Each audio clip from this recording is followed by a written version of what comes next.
This is Twit. When we think of web hosting providers, you think of cloud services that allow people to build websites and host their content on their infrastructure, right? Well, sure, there are some questionable sites out there, but when asked to take them down, most hosting providers, they normally comply, right? Well, what about those hosting companies that hide in plain sight? They actually are invisible cloaks for nefarious activity.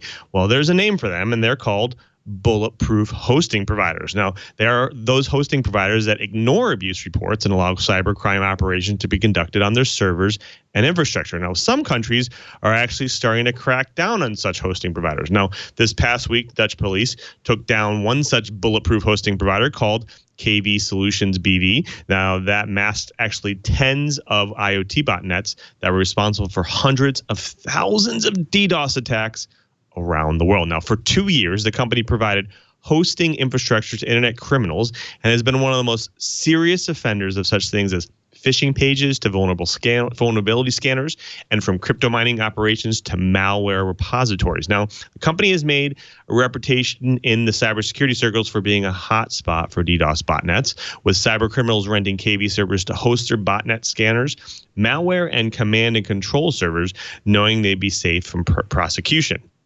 Now, these particular botnets were created using a so-called IoT malware, which actually is a malware to design and infect Linux-based operating systems that run on routers and other smart devices. Now, these type of botnets were known to be scanning the internet for a wide range of devices, including ASUS routers, Huawei routers, JAWS web servers, Netgear routers, and more. While the vast majority of DDoS botnets operating on KV's infrastructure had been seen running a version of Mirai IoT malware, the hosting firm also harbored botnets built with all sorts of other IoT malware, encompassing almost all of the IoT malware variants seen in the past year. Now, essentially a DDoS for hire service for all the cyber criminals out there. Now, according to authorities that seized their services, if you connect it to services on IP blocks of 185.244.25.0/24, you might find no responses from that range indefinitely. Now, if nothing else, this is a win for cybersecurity until the next bulletproof hosting provider pops up